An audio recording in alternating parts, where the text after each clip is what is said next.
Karen's Oh my truck goodness, rolled what is in this at mess? 6:30 a.m. like she owned the street. Evelyn stepped outside and froze. Two workers were already pouring thick, wet concrete across her driveway. The cement spread fast, swallowing the ground like a grey flood. "Stop!" Evelyn screamed, running forward. Karen didn't even flinch. She stood there with her arms crossed, smiling like a villain. "This is HOA business," Karen said. "Your driveway violated the rules." Evelyn's hands shook. "You can't do this.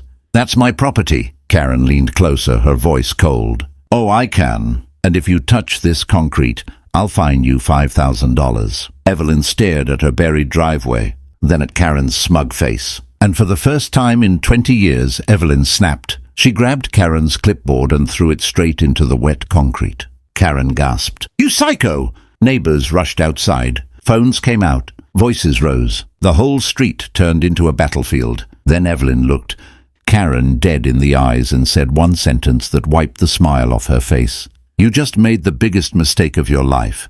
And that's when the real story began. Because to understand why Karen did this, we have to go back to the start. Evelyn Carter was a quiet widow who had lived on Maple Ridge Street for 20 years. She didn't argue. She didn't cause drama. She followed the rules and stayed out of trouble. But everything changed when Linda Harper, known by everyone as Karen, became the new HOA president. Karen didn't care about peace. She cared about control, and Evelyn's home quickly became her favorite target. It started small. A warning for trash bin visible, then a fine for flowers too colorful, then another for driveway cracks. Evelyn paid the first one, hoping it would end. It didn't. Karen began showing up with her clipboard like a cop on patrol. Notices appeared on Evelyn's door almost daily. Then one afternoon, Evelyn received a final letter. "Driveway must be replaced immediately. HOA will handle the work." Evelyn didn't agree. She didn't sign anything. She didn't even respond.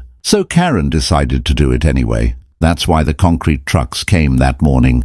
But Karen didn't know something important. Evelyn's late husband had been a city contractor for 30 years. And before he passed, he left Evelyn one thing.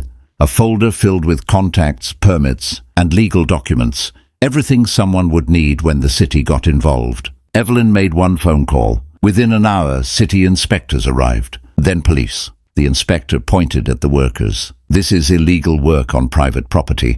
Karen forced a smile. "HOA authority." The officer stepped forward. "Ma'am, HOA does not override state property law." Karen's face dropped. By evening, Karen was sitting in the back of a patrol car. The workers were fined. The HOA was under investigation. And the concrete? It was removed at Karen's expense. Evelyn stood on her porch, calm again. She didn't need revenge. She just needed Karen to learn one simple truth. Some driveways are not meant to be crossed. If you were Evelyn, would you forgive Karen after this, or take it even further?